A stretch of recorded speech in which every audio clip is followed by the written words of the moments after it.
So we are over a week into Red Dead Online 2021, and if you're a newer player, I'm sure you've picked up on quite a bit of things in your gameplay that you may be aware of here.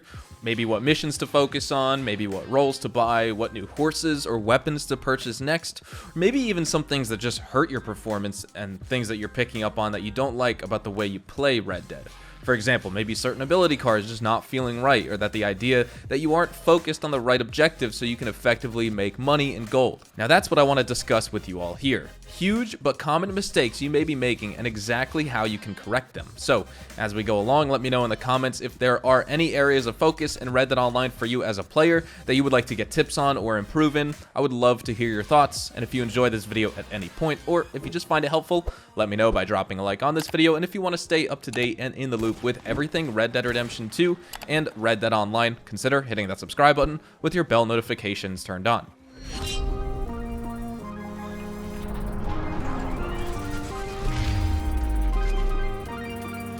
So let's start out with one of the most major and can really apply to everyone here, no matter what your interests are in this game. And I would say the first major mistake would be not understanding Red Dead Online's payout and reward mechanics. The reward mechanics for gold, money, and XP, and about how it's given to you after you complete objectives as players here. So we always go off of the 12-minute timer, especially for gold. Money and XP are seemingly related with this, although they don't follow exactly in line. So let's just talk about gold right now. If you're looking to make gold to buy new roles in Red Dead, this info is going to be pertaining to you. When you start out with a mission, you start getting paid no matter if it's a free roam event, free roam mission, stranger mission, bounty, legendary bounty, anything that would pay you in money, gold, and XP by the end of the mission. It's all time based. You don't want to do the mission as fast as possible because you may be skipping out on a lot of rewards that you can get, but you also don't want to take as much as your time as possible and drag out the objective to the last possible seconds, because it's not really how you're getting paid about this mission anyway.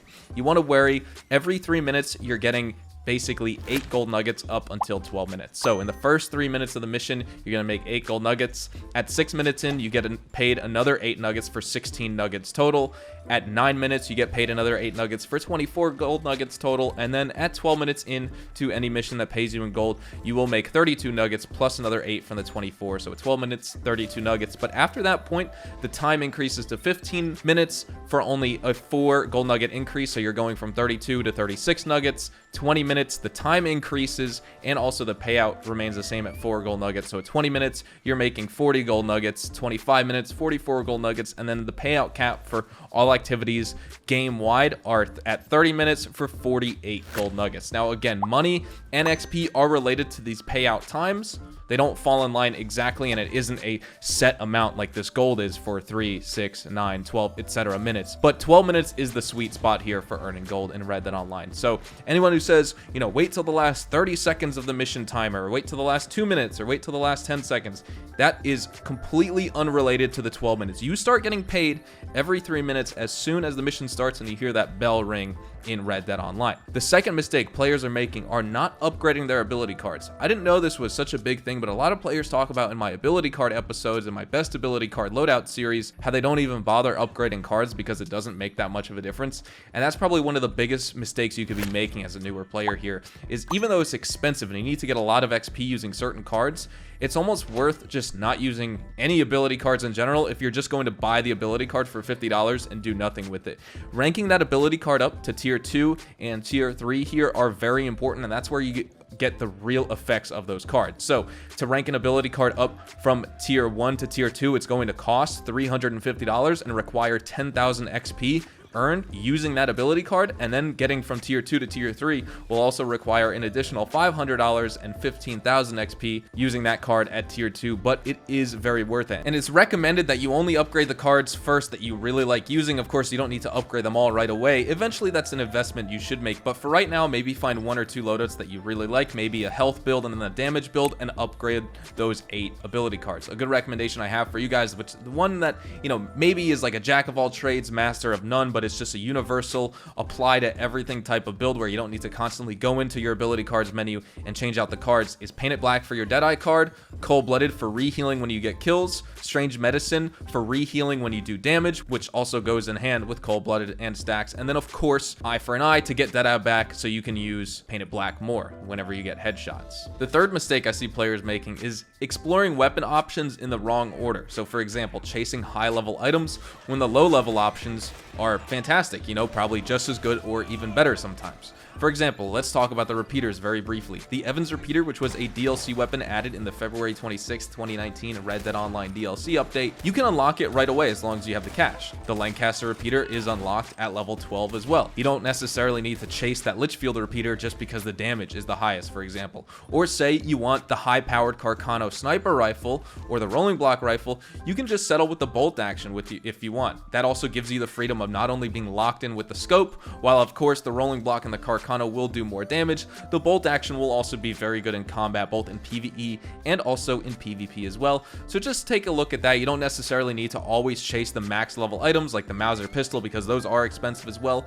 Revolvers like the Lamats or the Navies will suit you just fine, or even the volcanic pistols that you get pretty much right off the bat in the game as well. The fourth mistake players are making here, and a way to fix that, is choosing the wrong horse from the start. Now, at the very beginning of Red Dead Online, of course, you will be stealing a horse, and that is the one you'll have, but I recommend you get a different horse on top of this. You can either delete that horse or buy a new stable stall. Eventually, I'd recommend you get all 10, but obviously don't get all 10 right off the bat. You should divide your money evenly between investing them into ability cards, different horses, weapons, and then rolls and things like that. But specifically talking about the horses here, the Red Chestnut Arabian is a great starter horse in Red Dead Online, costs $250, and while it isn't as good as the White or the Black Arabian, it's still a very, very good starter horse here. And as you rank up and you get the different saddles and you get the different stirrups that you can add, you can maybe move on to the max level roll horses for Collector, Bounty Hunter, Trader, Naturalist, or Moonshiner, which are basically going to be the Criollo, the Cladruber, the Breton horse, the Norfolk Roadster, or the Gypsy Cob. And then of course, when you get into the levels 50s and 60s, you can get the Foxtrotters, Turkmens, and the Mustangs. We have new variants of all those horses. The Foxtrotters and the new Turkmens have the same stats as the original and the old ones, but the new Mustangs that were added in the Bounty Hunter expansion actually have different stats than the Mustangs and are better than the old ones, and they're competitive with the Foxtrotters, the Turkmens, and all the max level 20 roll horses. So recommending, again, get the Red Chestnut off the bat. Once you get up to level 35, get the Nacogdoches saddle. When you get to level, I think it's 64 or 54, you can get the hooded stirrups, which are the best stirrups I recommend you combine with the Nacogdoches saddle. And then of course you could choose to get a Foxtrotter, a Turkmen, or whatever else you want. And then the fifth mistake I see players making here are picking a suitable starting role. This again is personal preference at the end of the day, but I do recommend you get the Collector first and then the Bounty Hunter second. Before, in my roles video on unlocking all the roles in Red Dead, I would have recommended the Bounty Hunter first so you can start earning gold easier with that role, even though the payout times are the same. But I honestly think Collector is the wiser first choice for a few reasons. One, you can use the Gene Ropke Collector map to find all the items, and you will supercharge your XP and money making potential here in Red Dead Online. You can still do everything else: daily challenges, stranger missions, free roam events, other dynamic events to earn gold. You don't necessarily need to rely on Bounty Hunter. While Bounty Hunter is the better option to earn gold just because it's easier to multitask, it's not the only option to earn gold. Whereas like if you get Collector right off the bat, you will 100% be earning money faster than doing anything else in Red Dead compared to Collector. So those are my 5 huge mistakes players may be making right now in Red Dead Online, and hopefully after watching this video you have a better understanding of the intricacies of this game and how you can use them to your advantage so you can improve as a player in the world of Red Dead Online. Thank you so much for watching, everyone. We will be wrapping up right here. Hopefully you all enjoyed the video today, and if you did, hopefully I earned your like on it. And of course, if you are new to my channel and want to stay up to date with all the best Red Dead Online and Rockstar Games content, consider hitting that subscribe button so you don't miss out on a single thing.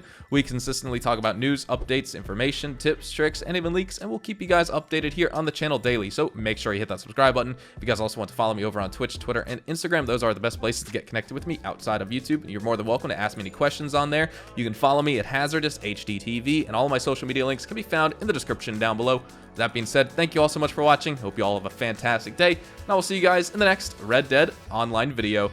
Adios, amigos.